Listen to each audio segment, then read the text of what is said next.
Nearly 4 years on from Brisbane winning its bid to host the 2032 Olympic Games, the Queensland Government will today finally commit to an infrastructure program for the event.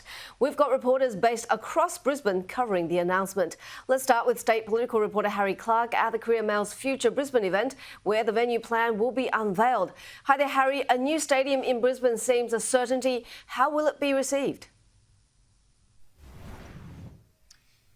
G'day, Lay. Well, it depends who you ask. I think the overwhelming sense from Queensland is going to be, well, let's get on with it.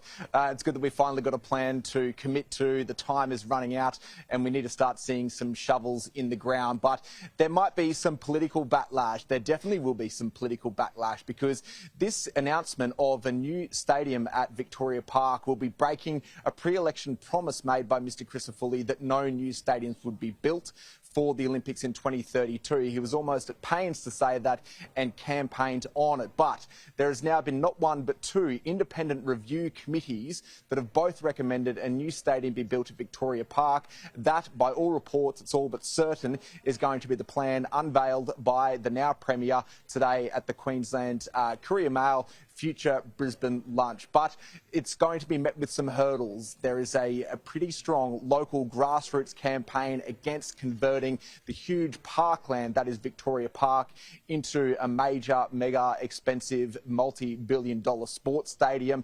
And that anti-Victoria Park Stadium movement is headlined by none other than Mr Crisafulli's predecessor, former LNP Premier Campbell Newman. Not only the stadium, but now we're getting the swimmers talking about putting a swimming venue in the park as well. And this is what happens. I mean, these people really have to look at their own words. 1 minute they're saying it's only going to take up X% of the park. The next minute, within a few breaths, they're then talking about putting the swimming in there as well. And if you think former Premier Campbell Newman Lay is against the idea of Victoria Park, wait until you see what also fellow former Premier Stephen Miles has to say about Mr Crisafulli breaking this major pre-election promise after the unveiling of the full Games infrastructure program. No doubt the Labor opposition will stand up and tear some shreds off the LNP government for its backflip. But as I say, I think the overwhelming sense that comes from today will be excitement that there is a plan, and one that it looks like finally the government plans to stick to. Yep, let's get on with it. Thanks for that, Harry. And now let's chat to Kaiser Shields, who is in Victoria Park. Hey there, Kaiser. That is where the main stadium is expected to be.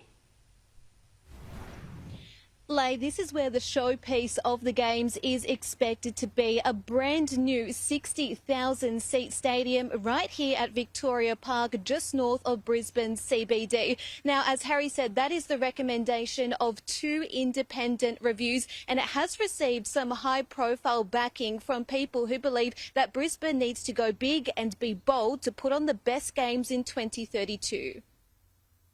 Let's not forget that we also have the Paralympic Games coming just a couple of weeks after the Olympic Games. And so for people in the community with disability and accessibility access issues, they're going to be able to access this brand spanking new stadium, which is going to be purpose-built and is going to serve Queenslanders for years and years. This isn't just about 2032, it's 2042, 2052 and onwards. There will be political fallout from this announcement, particularly given the Premier promised not to build a new stadium at all. I've spoken to a couple of locals this morning who really just want to see a plan and get on with the job. They've got to build it somewhere. It's never going to work at the Gabba. I think there's better options, maybe out towards the mouth of the rivers. There's a lot of land out there. Some are saying they'll leave this sort of area here, which would be fantastic. It's all built over that way, but yeah. Can't decide till we see a plan, really. What will be interesting to see today is exactly what the plan for public transport infrastructure is to service Victoria Park. 60,000 people, and at the moment there are 3 train stations within a 1.5 kilometre walking distance. So it's quite a fair walk to go to one of those events. Back to you, Lay. Thanks for that, Kaiser. And we've also got reporter Josh Bristow standing by. Hi there, Josh. How far and wide will these Games be held in Queensland?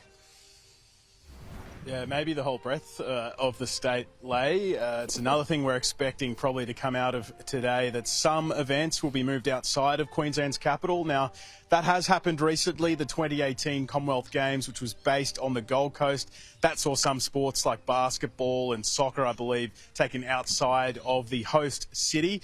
We're currently looking at, or it's been reported, that sports like sailing might be held in Townsville, rowing in Rockhampton, equestrian out sort of west of Brisbane in Toowoomba. And then the Gold Coast itself has put its hand up to host a couple of events. Here's their mayor, Tom Tate. We've already been allocated 9 sports, and out of that, we had the triathlon, things that beach volleyball. It appears that hockey is going to come our way because we already got a wonderful hockey facility, legacy from the Commonwealth Games. We'll upgrade it, we'll add another field, and so we'll be able to do that, so it's value for money. The more Gold Coast can help with the games, the less they have to spend because we've got it all. So after 1,300 days of dilly-dallying without a solid plan, we are only a couple of hours away from hopefully getting a concrete infrastructure build in place as we keep getting closer and closer to the opening ceremony date in 2032. It'll happen at 1 p.m. Eastern, 12 o'clock local time, and it'll be live on Fox Sports and Sky.